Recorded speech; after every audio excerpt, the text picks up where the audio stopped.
I'm glad to be here, and Patty, let me begin by complimenting you and all of the men and women who gathered here under this banner. You all remember that we're closing in on the 1-year anniversary of when we found out about this problem. This time a year ago, as far as you knew, the trust that you put in PACT was well-founded, and as far as you knew a year ago, the good, prudent, responsible decision that you made to sock aside some money for your kids or your grandparents, or your grandkids' education rather, was going to be rewarded. And then what happens in early February 2009? Roughly 48,000 families in this state get a notice that literally shattered the trust you put in the state of Alabama.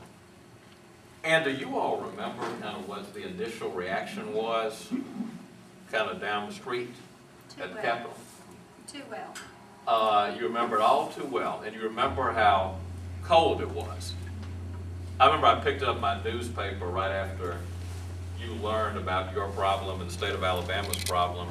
There was a legislator who was quoted as saying, "There's nothing we can do about this."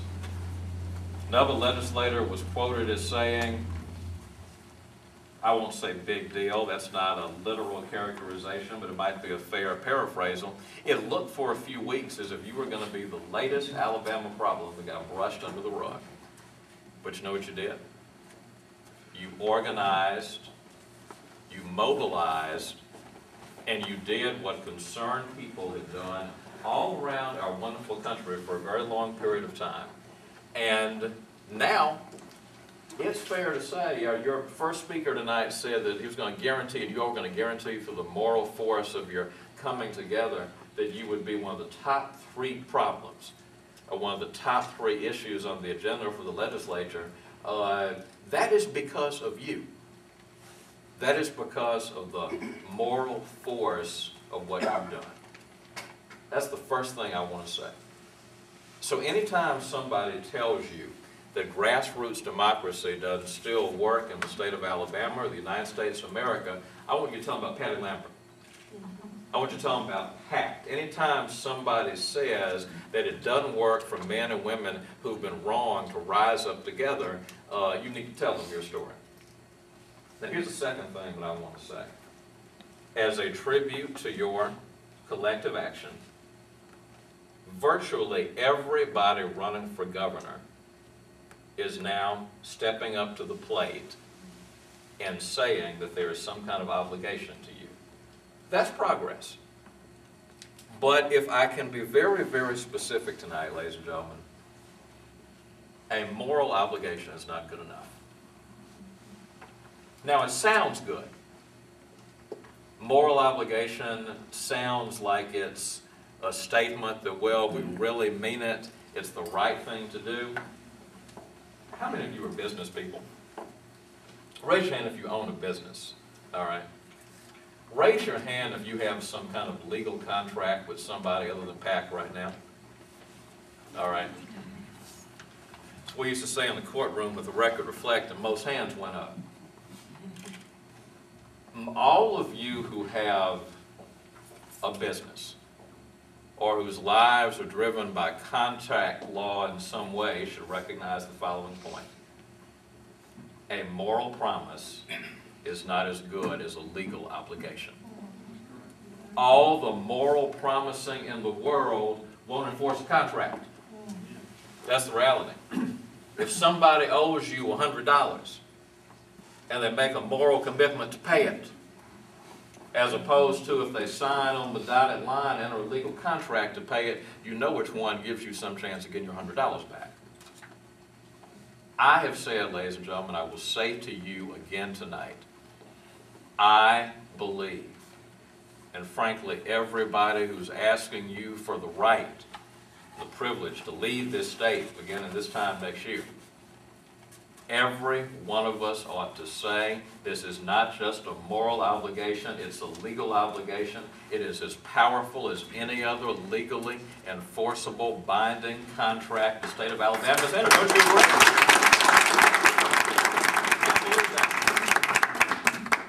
So I don't want you to think this is just a technicality. Some people say, well, as long as I concede an obligation, it doesn't matter whether it's moral or legal. I think that you know better than that. Some people say, well, it's not important, it's not a major issue. Ladies and gentlemen, right now, one of the biggest problems facing the state of Alabama is whether we can make college more accessible and more affordable for our young people. Every one of you in this room did your part. Every one of you did that which you needed to do to enable your child to be able to go to college, and it's wrong that now the door is being slammed in your face. Now here's the third thing that I want to say tonight. There are a number of bills, a number of proposals put on the table, and I think a lot of them have a great deal of merit and value. And I'm going to let the very able legislators who are here tonight talk about them in some detail. But I want you to look at this a very simple way. We have to make a commitment that we are going to do whatever is necessary to meet the legal obligation contained in PACT and made to each one of your families. That's the first place we begin. We will fill in the details. We will decide how we do it. There's some good ideas on the table to frame how we're going to do it. But the first important thing is we are going to meet this commitment. Because what's the whole point of a contract? A contract is written at the very beginning of an engagement, and it's written for the hard days. When we take our marital vows, what do we pledge? For better or for worse, richer or poor?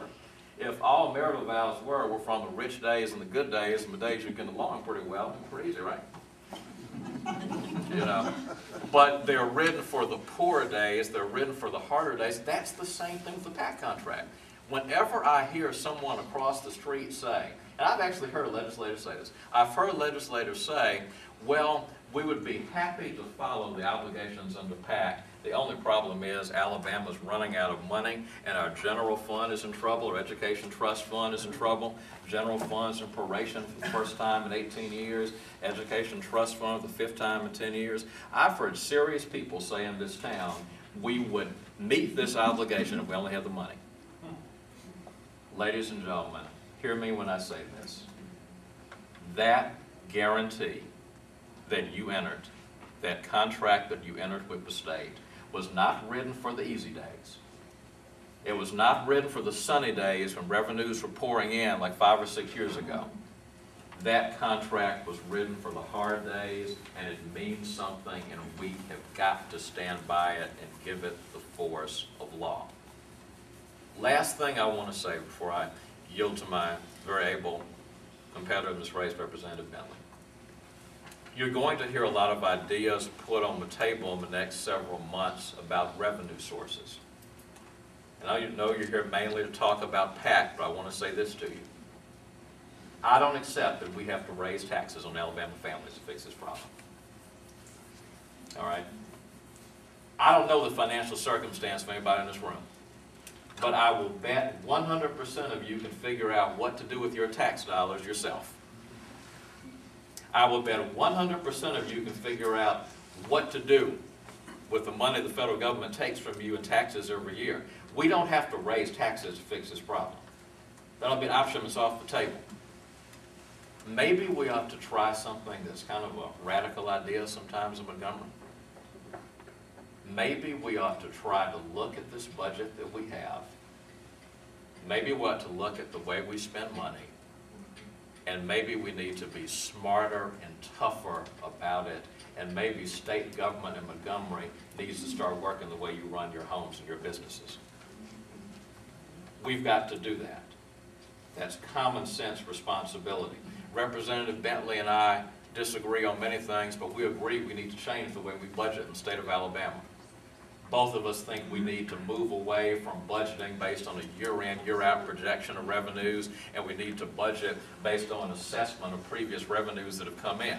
That will prevent us from getting too greedy in the good years and being able to spread our resources out more evenly.